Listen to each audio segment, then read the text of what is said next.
we spoke about a few general concepts. Yesterday we spoke about the messianic line. I want to go through the psukim now. I want to show you a few points now as we go through the psukim. So yesterday we mentioned Vayishma Moshe Vayipol al Panav, 2 lines from the bottom on 820. Moshe hears he hears the sounds of rebellion, and he how does the Eretz Code translate it? He fell on his face. Okay.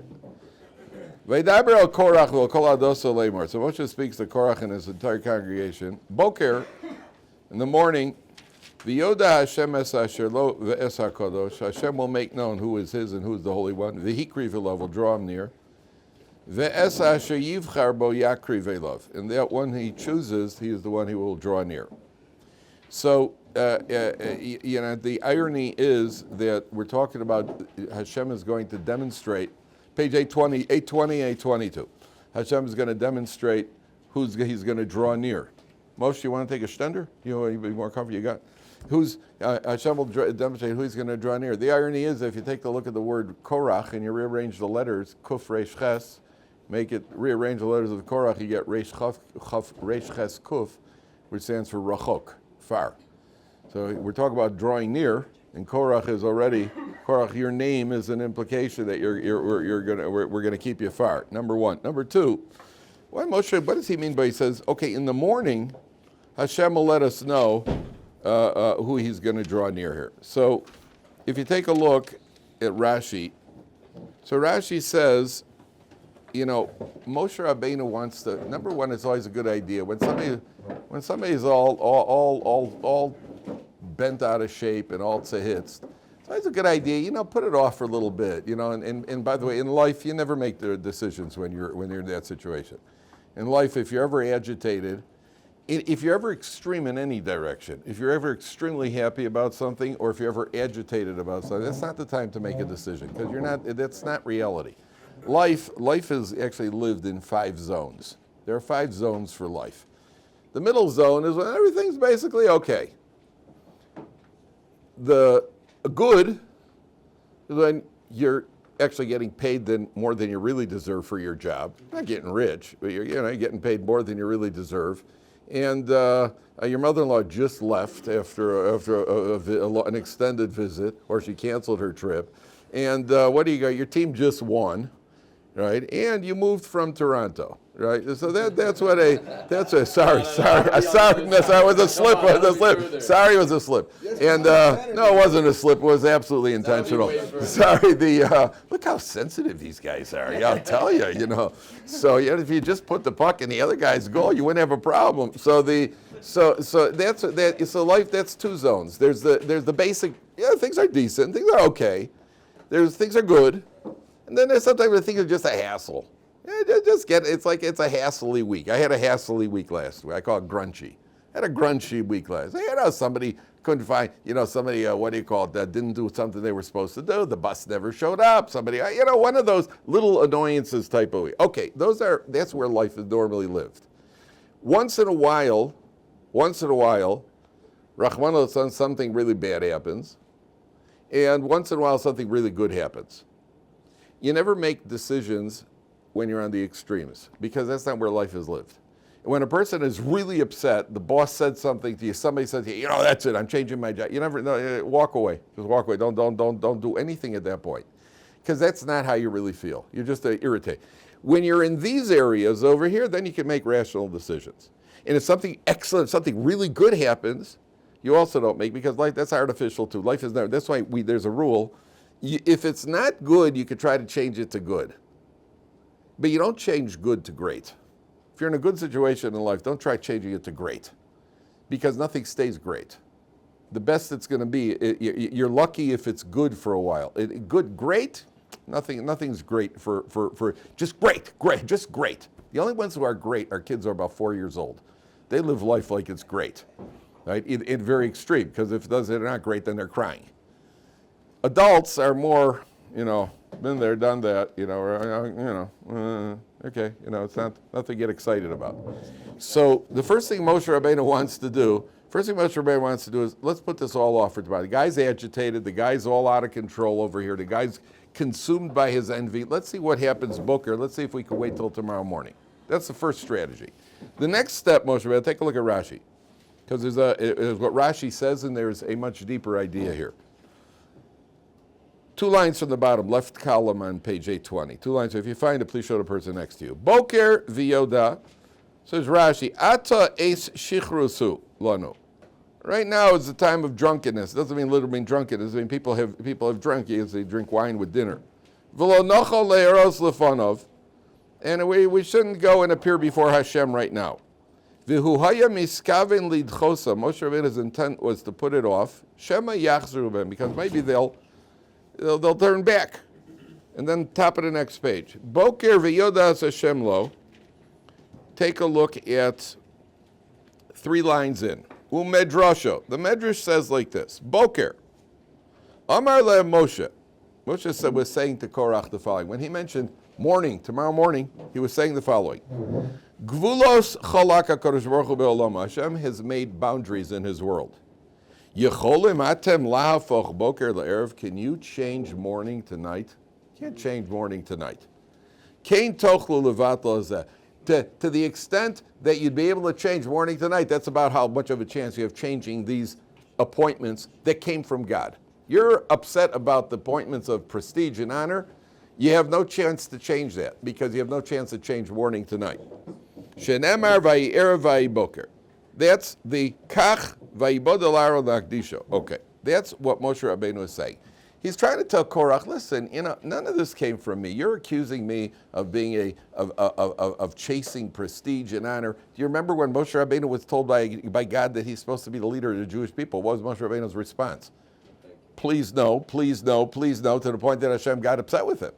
This is the last thing he wanted. So why is he doing it? Because Hashem appointed him. Why is Aaron the Kohen? Because Hashem appointed him. Why was Elitzaphan ben Uziel chosen over God? Because Hashem appointed him. Why is it morning and not night? Because Hashem decided that now is morning, now is night. But what Moshe Rabbeinu, according to the commentaries, what Moshe Rabbeinu was saying to Korach goes a little deeper. Have you ever heard the idea that the sun and the moon have a relationship? What's the relationship? The moon reflects the sun. That means in life, there's what's called a mashpia. Mashpia is the thing that exerts the energy. And there's the mushpa, the thing that receives the energy.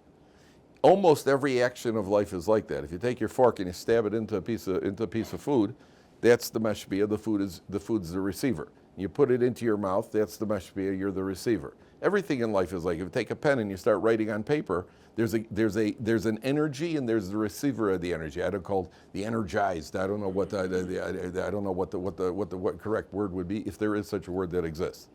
Moshe is saying to Korach, there's a leader. And the leader's job is to be mashpia on the followers. The leader's job is to be the one who is going to exert an influence on the followers. The same way that you can't change morning to night, that means you can't take the sun and the moon and have them shift jobs. The sun exerts the influence and the moon receives the influence. The same way you're not going to change this. There are those who were appointed to be the ones who influence, who give off, and they're the ones who are supposed to be receiving. So Moshe Rabbeinu, that's the first idea. Okay. Then he says like this. Zos asu, and I'm going to ask you a very subtle question here. Zos asu, I want you to do the following. Second line from the top. Kichu lachem machtos, take fire pans. Korach v'chol adoso. Korach and your entire congregation, I want you to take fire pans. And how does the article translate it? Fire pans. Okay. Take fire pan. Take a skittle. What's it called? A frying pan. Okay. And I want you to look at Rashi here. This is very, very strange. The Rashi, if you find it, please show the person next to you. It's 5 lines from the bottom in the Rashi, and it says machtos. And Rashi says, everybody see that? Machtos. Where is it? 5 lines from the bottom right column on page 822. 5 lines from the bottom of Rashi. Machtos, you see that? Yeah. Okay. Says Rashi, now listen, gentlemen, because this is very, very subtle. Machtos, Rashi says, kelim shechosim behem gecholim. It's a utensil that you kind of shovel coals with it. V'yesh lehem beis yad, and it has a handle. Yeah, I was bothered by this Rashi. I was very bothered by this Rashi. Why?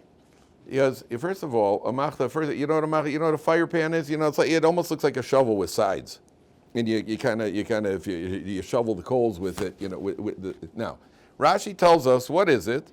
It's a shovel for shoveling the coals, and it has a handle.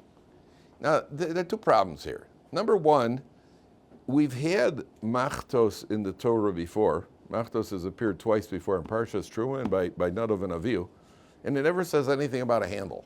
Number one. Number two, why is Rashi giving us a lesson in housewares? Right? Why is Rashi all of a sudden telling us, I know what a machta, I know what a fire pan is. Just tell me, it's a fire pan, and I would assume a fire pan has a handle. If a fire pan doesn't have a handle, you got to be careful when you hold it. Right? If that means the metal's getting, of course it has a handle. Why wouldn't it have a handle? What's that? It doesn't say that. They're called machtos. We have no evidence for that. It's a good try, but we have no evidence that it's a different type of fire pan than what they took. To the contrary, we would assume that it's the same type. There's no reason to think otherwise. So this goes back to the depth of Korach's argument. What did Korach come to Moshe? Remember, he came with his tzitzis. He said, tzitzis that has a string of blue on it. Right? If it's all blue, why do you need one string? And if you have a house full of svarim, why do you need one mezuzah on the door? What was Korach saying? Say, why does one always say, why do you have to stand out? Why do you have to stand out? We're all good, we're all holy. Why does one have to stand out? What is Moshe Rabbeinu's response? His first word is take fire pans. Now, the literal meaning is take fire pans, physically take a fire pan. Well, what Moshe Rabbeinu was saying to Korach was take a fire pan as an example. What is a fire pan? Well, it's one big piece, but there is one piece that sticks out. Because in every situation in life, one has to stick out. There's even a fire pan, which is relatively simple piece of equipment, yet one is going to be the thing that guides it. There's going to be a guide. There has to be. That's the way life is. And the irony, by the way, is that all of a sudden Korach, you see this in life all the time. I'm telling you, you're going to meet Korachs. You're going to meet Korachs in your life, for sure, 100%. You've probably met them already, and you're going to meet more. And we all probably have a little bit of Korach in us. At the point that Korach was appointed a Levi, and when Korach was not only appointed to be a Levi, he was also appointed to be one of the top Leviim who carries the Aron Kodesh. Did Korach get upset at that point? Why does one have to stand out? Why does anybody have to stand out? No, at that point, Korach's perfectly okay with being given a position. All of a sudden now, nobody should stand out. And the irony again is that Korach is really saying, no one should stand out unless it's me. Unless it's me, of course. Then I'll be the Kohen Gadol. Then we'll figure out why somebody should stand out. So you have Korach is this. He's so caught up in his unreasonable passion of envy. He doesn't even know what he wants. He's not making a rational argument here. So what does Moshe do? He says, okay, I want you to put the ketoris in there. The ketoris is the incense. And we're going to have a showdown. The showdown at the ketoris corral. And what do you call it? So now Moshe Rabbeinu says to them like this. He tries to appeal to the Levium. Now watch this. This is interesting in human age. Do anybody here know anybody rich? You know any rich guys? You know a rich guy. What happens if you come over to say to a rich guy, what would your reaction be if you go over to a rich guy and say to him, wow, boy, I wish I was rich? And a rich guy would say to you, you know what, it just isn't what it's cracked up to be. It's not a big deal. Just don't, it's really not that great. What would your reaction be? He's crazy. I don't believe you. Okay. You know some nice rich guys. My reaction would be, okay, so give me the money. That's what my reaction would be. If it's not so great, give it to me. There's very little that's as irritating in life to hear somebody who's got it and he tells you it ain't that great. Tell me that you love it. Tell me that you're enjoying it. Tell me that. Don't tell me that it's not. If it was insignificant, you would give it away. If a guy pulls up in a Lamborghini, I don't know how much they cost. I think about $275,000, right? A Lamborghini. I could get used to that. So if a guy would pull up in a Lamborghini, wow, that's a nice car. Nah, it's not that great. Yeah, I don't see you in an Accord. Right? If it's not so great, what did you spend 10 years of my salary for the car for? If it's not so great, that's irritating. So what is Moshe Rabbeinu? It's an interesting human nature. In Moshe Rabbeinu says to Korach, watch this in Pasuk 9. He says, Hama'at. They're saying we want more prestige. Now Moshe Rabbeinu would turn around and say, nah, prestige is nothing. Yeah, it's easy for you to say you're the guy who's got it. You're the guy who's got it. And that would be irritating. So Moshe Rabbeinu doesn't even go there. What does he do? Vayo hama'at mikem, 6 lines from the top. Ki hivdil elokei Yisrael eschem me'adas Yisrael lahakriv eschem lav. Is it not enough that Hashem has drawn you near, closer than the other Jews, to a position of prominence? Don't tell me don't say it's not worth anything. I'm showing you you've got kavod, you've got prominence, you've got this prestige you're looking for. Instead of downplaying it, which nobody would accept. You've got prestige also. Lavod es avodas mishkan Hashem v'lamod lifnei ha'eda v'shorsa. So Moshe Rabbeinu says to them, all right, listen, you guys you've got the prominence also, and he doesn't downplay it. So then, they're not happy. So then Moshe Rabbeinu decides to reach out to Dasan and Aviram. By the way, I do not like that expression. You guys use an expression nowadays, not you guys. There's some, when you want to call somebody, what do you call? I'll reach out to him, right? Oh, well, I'll reach out to this one, right? We used to say, I'll contact him. Reaching out implies, I'm like a beggar at the door. And in his kindness and the goodness of his heart, this is a subtle thing. It's a subtle thing. I'm just getting it off my chest. You also use it, so you call it a comfort zone. I got to move out of my comfort zone. You got a comfort zone, right? Yeah, comfort zone. Yeah, we didn't have comfort zones, right? If I would have ever said to my father, say, hey, could you run down the block and pick up the newspaper? Well, Dad, it's not in my comfort zone. Oh yeah? I would have gotten it right in the comfort zone. There was no comfort zone. In those days, there was no comfort zone. I told you. Nowadays, all parents, you look at any parenting book. I've told you this. Any parenting book, you look at parenting book. Parents have to be psychologists. Psychology, this psychology, right? And all the parents. Our parents weren't psychologists. Our fathers were physical therapists. Right? There was, the generation has changed. Right, and you got a couple, and you knew you deserved more, and you got off easy, and that was it. There was no psychology. My father had one left hand that was a psychologist. That was a psychologist. There was no that was psychology. I didn't get it that often. I think maybe 3 times in my life, after the age of 37. Right. I got it maybe 3 times in my life, but that was and I deserved. Oh, every time I got it, I deserved it. After that, it was a little more. It was a little more subtle, or a little more. It was not psychology. Being grounded for 2 weeks is also not psychology, right? That's also not psychology. So that's just torture. So that's waterboarding. Yeah. I have a more general question. Yeah, go ahead. So Korach is going after Moshe for this position. Is it why wouldn't he go after Aaron? Is it? It's a very, very important question you're asking. It's confusing what Korach really wants. Ultimately, what he wants is Aaron's position. Right.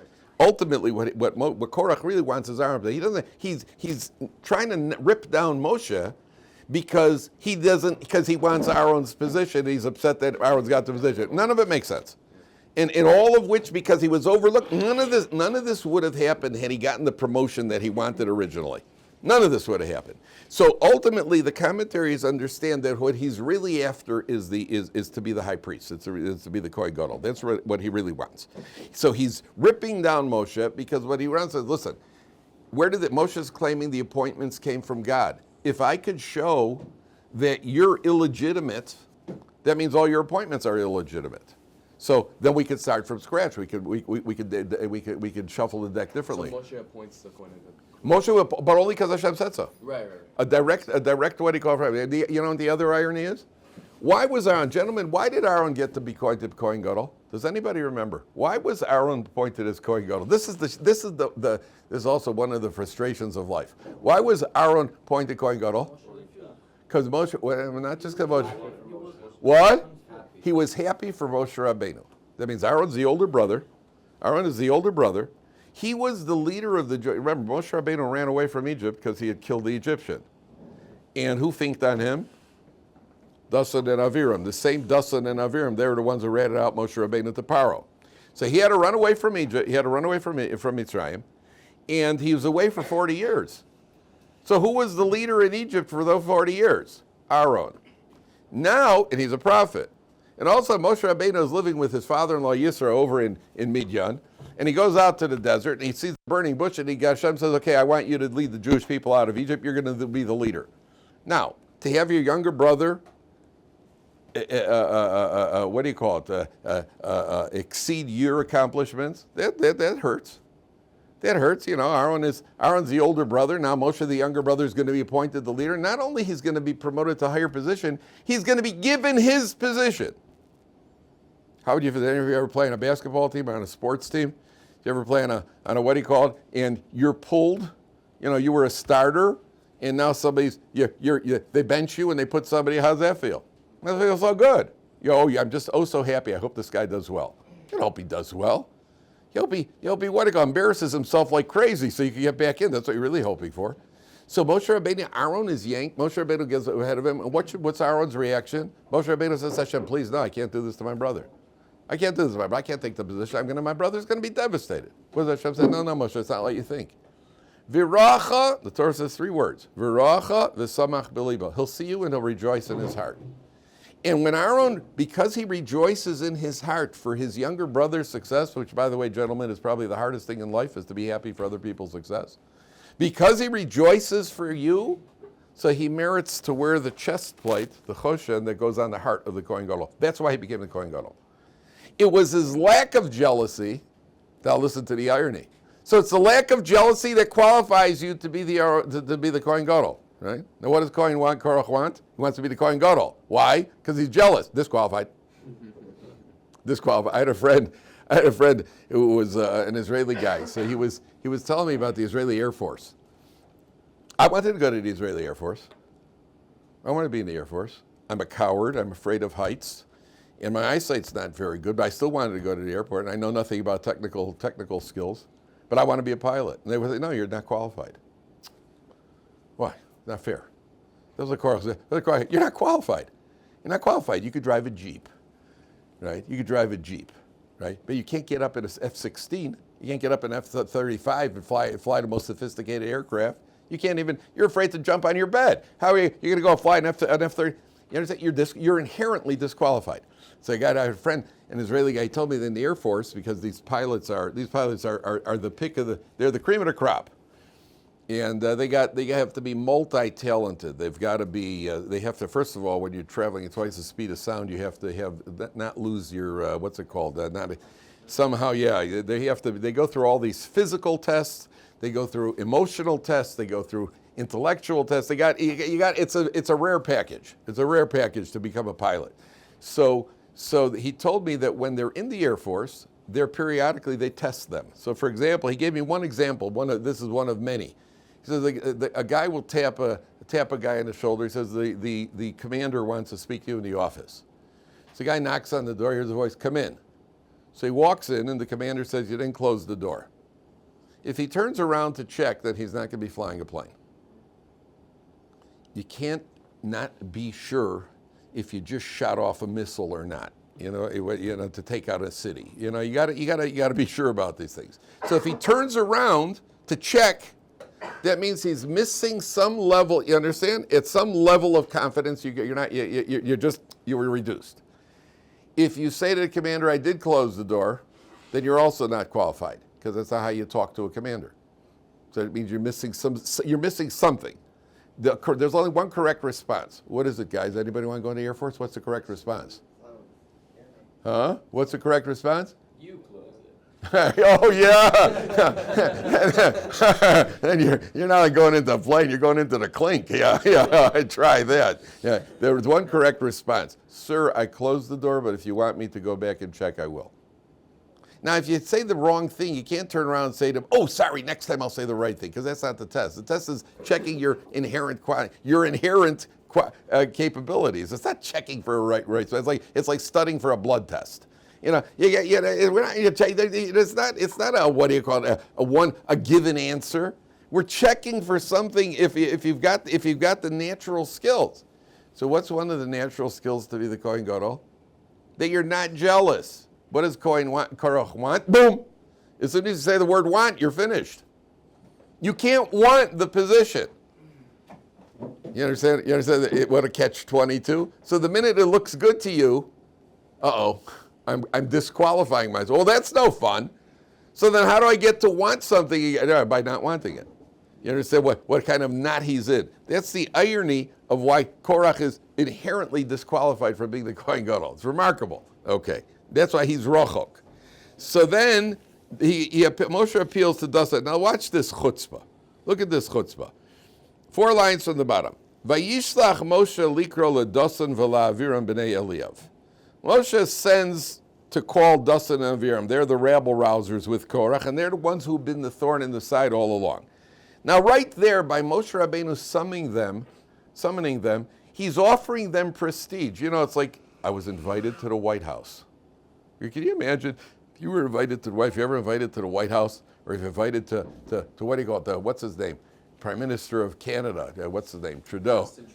Oh, maybe that not. But if you, what do you call it? If he would stop combing his hair and run the country, things would be better over there.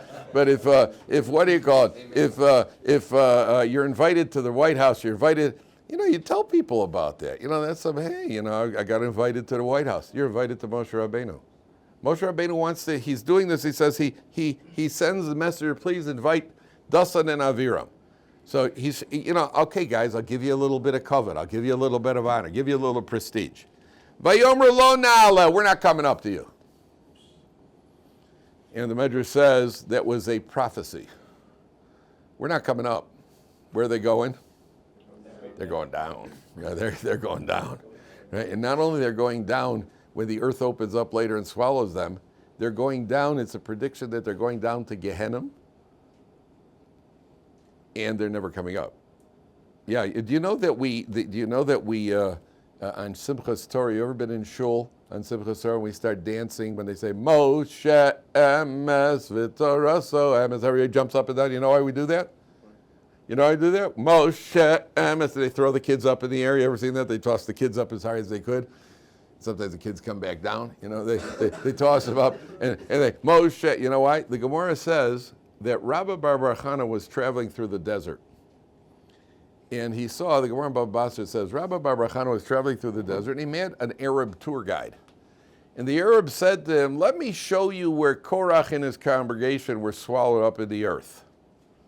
And he goes over to a spot in the earth, and there are 2 holes with steam coming out of them. And he takes a spear and he ties a soaking clump of wool on the end of the spear and he sticks it into the hole and he pulls it out and it's completely singed, which means it's hot down there. Then he puts his ear to the hole, I guess very carefully, very carefully so it doesn't get burnt. And he hears that Korach and his men down below, they're yelling, Moshe emes v'torah. They're probably not singing. Moshe emes v'torah. So Moshe's true. The Torah is true. That's what's happening. That's why we jump up and down. Why do we jump up and down? The assumption is they're probably jumping while they're saying it. Why?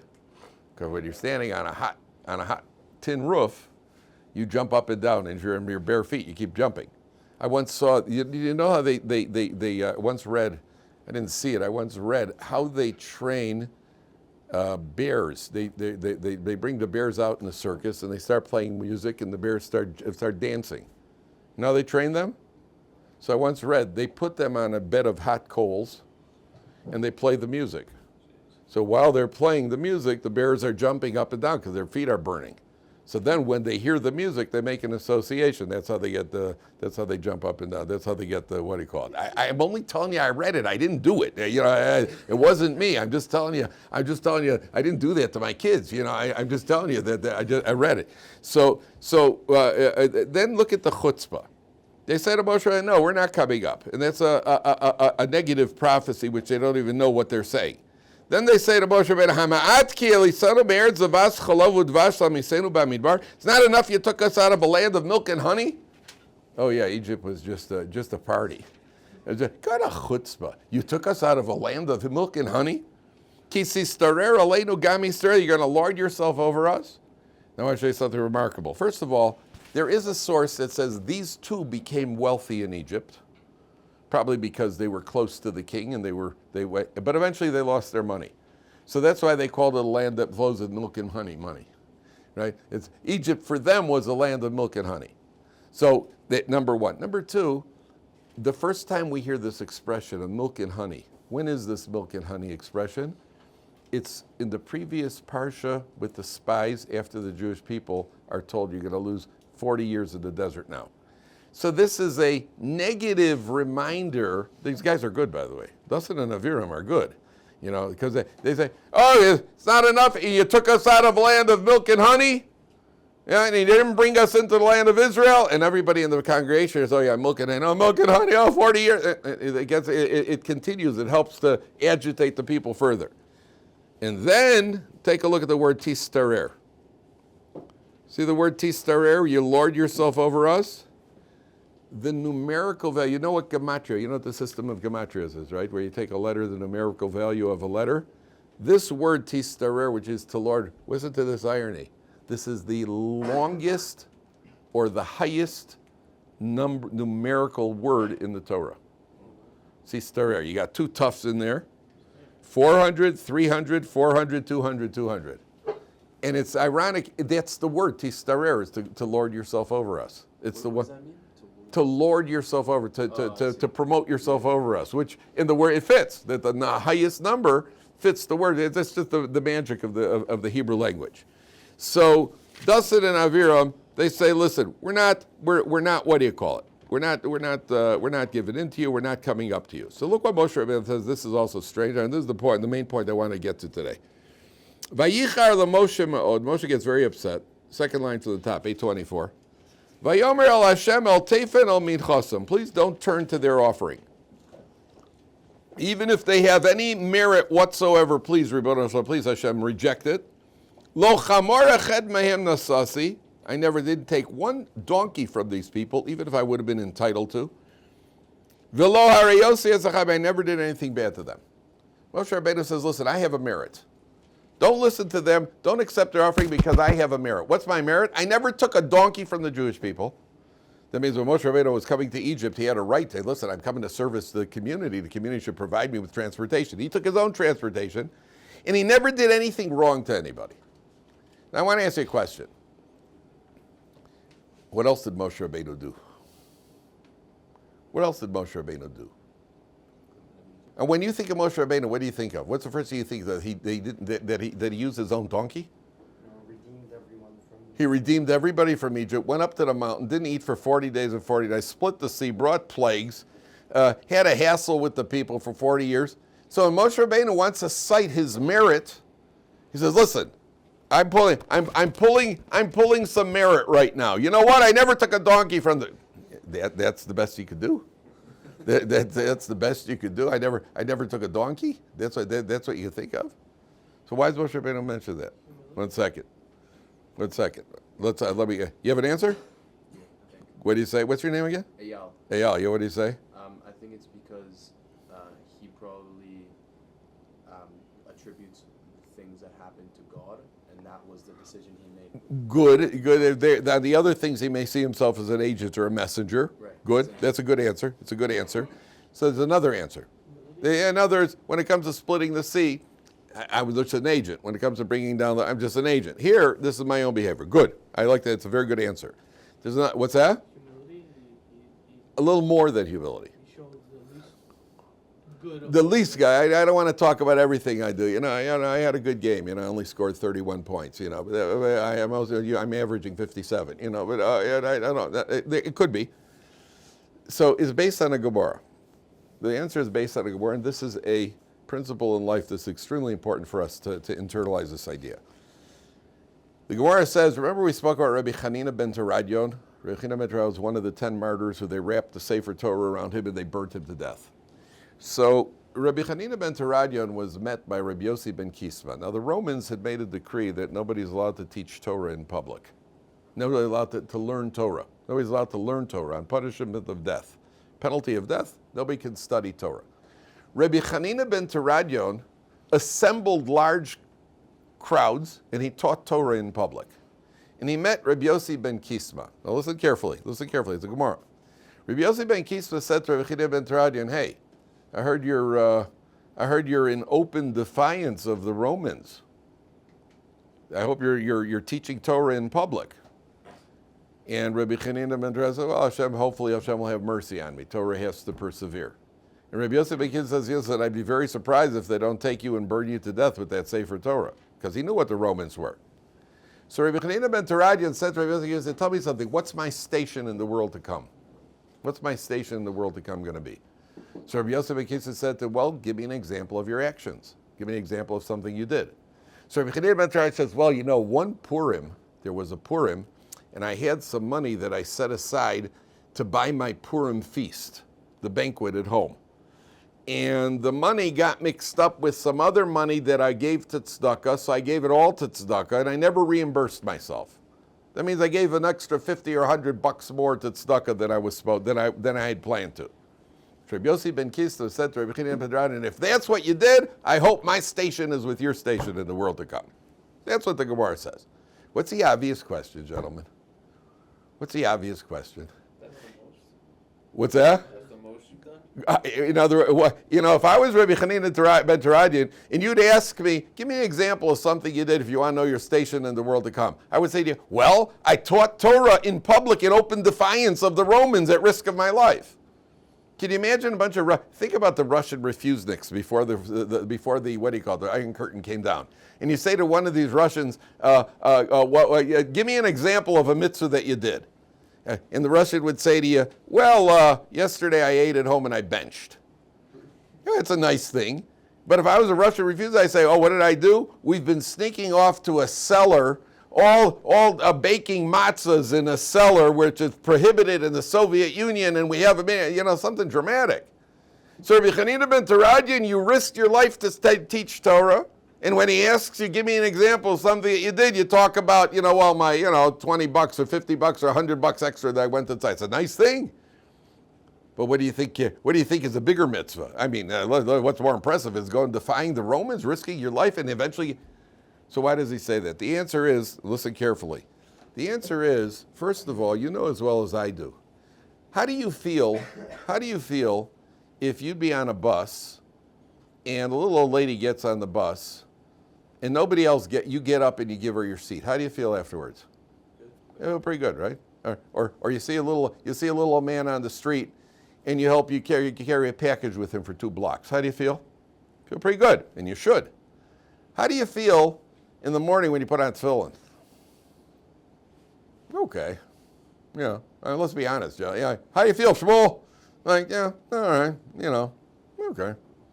There isn't as much satisfaction. How do you feel if you're walking through the hall, if you're walking in a shul, and you happen to see a piece of paper on the ground, which is disrespectful for the shul, and you happen to bend up and pick up the paper and throw it in the waste basket? How do you feel about that? Well, okay, listen, you got to pick it up. How do you feel with the little old lady that you helped on? That feels good, especially if somebody saw me, because then they'll think I'm a tzaddik. Then they'll come and ask for a bracha, and then I could charge them. Wow, that feels good. I picked up a paper. How significant? How do you feel if at your home and you wash the dishes for your wife, your mother? You wash the dishes after she asks you 6 times. And you wash the dishes. I had to do it. It's not a big deal. It's something that I do. So what Rabbi Yossi ben Kisma, Rabbi Chanina ben Terah, what they're telling us is, every mitzvah you do, listen carefully what I'm telling you, every mitzvah that we do, we get rewarded for. What defines who we are as a person? There are two aspects to the reward in the world to come. There's the reward and there's the station based on who we became in the course of our lifetime. What defines who we've become is not the big actions. What defines who we've become is the little things that we do on a regular basis. If you say please and thank you and you're polite, that's on a regular basis. If you're a boor and you happen to dive into the water and save somebody's life because they're drowning, you're rewarded for that. But the person who's a boor, what defines him as a person? Not that he's the guy who dives in and saves people's lives. That doesn't define you. That was a one-off. The Rambam says, what would you do if you had $1,000? Should you give that $1,000 to one poor person or give $1 to 1,000 poor people? Which one should you do? Why? Because the money's going to run out anyway. No, it's not what the right. You're right, but that's not why. I mean, let's face it. $1,000 to one person could significantly change. He could invest it. He could use it for his business. He could pick it. What's a dollar going to do for anybody? So it's a wasted $1,000, isn't it? Each guy gave $1 to 1,000 people. So what happened? What's that? Chocolate. Yeah, you get a chocolate book, but then it runs out. More mitzvahs, but more. You're right. Doing the action. Oh, in other words, giving tzedakah is not only for the poor man. God could get money to the poor man any way he wants. You're only an agent. There's another benefit in giving tzedakah is what its effect on me. If you give $1,000, you're in a good mood. You're in a good mood, so you write out $1,000 check and you give it. Okay, that's a one-off. But if you're constantly going like this, reaching your hand in your pocket, reaching your hand another dollar and another dollar, who's being affected? I'm being affected by that. It's shame. That's defining me as a person. If every time somebody knocks at the door, I make barking sounds, so they leave, so they want no solicitations, nobody's home, and chase away all the people knocking at the door. And one time, I happened to be right in the finals in the '90s when the Bulls won yet another championship, and somebody knocks at the door, and you write them out $1,000 check because you're in a good mood. That doesn't define me. You got reward for that. Didn't define me. But if every time somebody knocks at the door, you open it and give them a smaller amount, it's affecting you as a person. That's what Moshe Rabbeinu is saying over here. He's saying, I never took, sure. What do you call it? Your answer is a very good answer, by the way. That really was Moshe Rabbeinu being an agent. But even if Moshe Rabbeinu would say, yeah, as an agent, I did the mitzvah for Hashem. In other words, every one of the plagues in the splitting of the sea, that was a kiddush Hashem. That was Hashem's name was elevated in the world, and you were the agent who did it, so that's your reward. But Moshe Rabbeinu says that's not the issue here. What do I do on a regular basis? What do you do on a regular basis? You clean off the table after you've eaten. You say thank you to your mother for making you supper. You give your wife the credit card without making an issue out of it every time. No, that's a big thing. Sorry. That's in the category of splitting the sea. That's already miraculous. That transcends nature. It does transcend nature. How she could spend more than you have in the account. That transcends nature. So the what do you call it? The little things that you do, that defines you. That's what the Torah is saying, and that's why Moshe Rabbeinu cites the example of I didn't take a donkey. I never imposed my will on them. He's the leader. He could tell people, do me a favor. Could you get me a Coke? Could you get me and he never imposed himself on anybody. That defines who he is as a person. That's what we have to remember in life. The little things that we do consistently, which by the way are much harder, because they don't give as much satisfaction. It doesn't bring you the satisfaction. When a mother, a mother feeds her family. A mother feeds her family on a regular basis. You got little children in the house. She makes supper for them. Ask any woman, what would she do if a stray dog was whimpering at the door? She would bring a saucer of milk. Let's say you could do this. Let's say the dog doesn't have rabies or whatever it is. She'd bring a saucer of milk. You have to have mercy on Hashem's creatures, and she'd feel good about herself. Rightly so, right? You have to have rachamav al kol masav. Yeah, that same woman just fed her children. Her children are also, they're people too. Not only dogs are people, her kids are people too. She's done a chesed every time she feeds her husband. She's done a chesed every time. But the problem is that it's a routine. Of course I have to do that. And what are they going to do? Not eat? I have to do that. The dog, you get to feel, that was a little, right? True or not true? When it's something that's an exception, you feel good. So that makes it even greater because there's less personal satisfaction. I'm telling you, to go to shul and put on tefillin, I would love to tell you that every morning I just feel like I'm the Chafetz Chaim.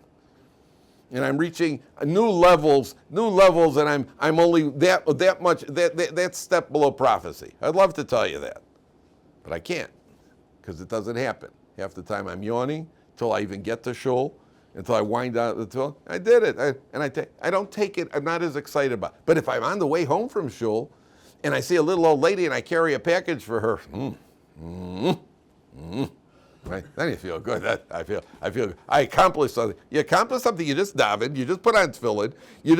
That's not the same satisfaction. That's why it's a greater action. That's why that defines who we are. All right, we'll continue tomorrow with the what do you call it? Thank you. Okay.